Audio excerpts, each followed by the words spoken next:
There's no feeling more intense than starting over. If you deleted your homework the day before it was due, as I have, or if you left your wallet at home and you have to go back after spending an hour in the commute. If you won some money at the casino and then put all your winnings on red but it came up black. If you got your best shirt dry cleaned before a wedding and then immediately dropped food on it. If you won an argument with a friend and then later discovered that they just returned to their original view. Starting over is harder than starting up. If you're not ready for that, like if you've already had a bad day, then what you're about to go through might be too much. Feel free to go away and come back. I'll be here. Alright, thanks for coming with me on this trip. I'll understand if you have to take a break at any point. Just find a safe place to stop and quit the game. And don't worry, I'll save your progress, always, even your mistakes. This game is a homage to a free game that came out in 2002, titled Sexy Hiking. The author of that game was Jazuo, a mysterious Czech designer who was known at the time as the father of B games. And B games are rough assemblages of found objects.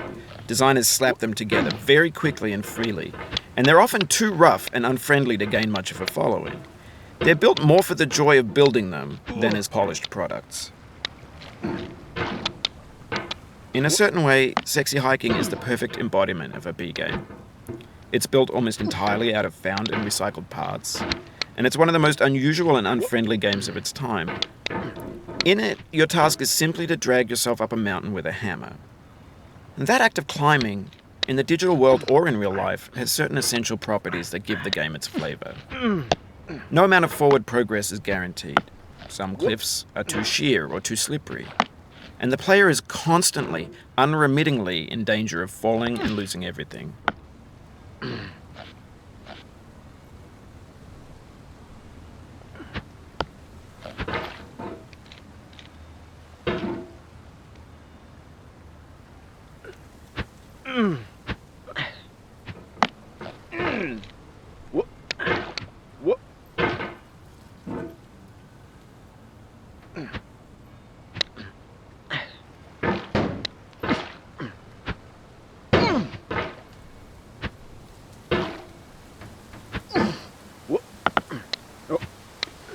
Anyway, when you start Sexy Hiking, you're standing next to this dead tree that blocks the way to the entire rest of the game. It might take you an hour to get over that tree, and a lot of people never got past it. You prod and you poke at it, exploring the limits of your reach and your strength, trying to find a way up and over. And there's a sense of truth in that lack of compromise. Most obstacles in video game worlds are fake. You can be completely confident in your ability to get through them once you have the correct method or the correct equipment or just by spending enough time. In that sense, every pixelated obstacle in Sexy Hiking is real.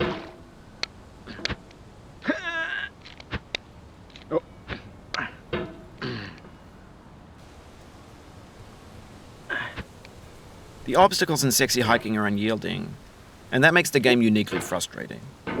But I'm not sure Jazuo intended to make a frustrating game. The frustration is just essential to the act of climbing, and it's authentic to the process of building a game about climbing.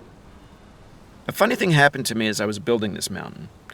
I'd have an idea for a new obstacle, and I'd build it, test it, and it would usually turn out to be unreasonably hard.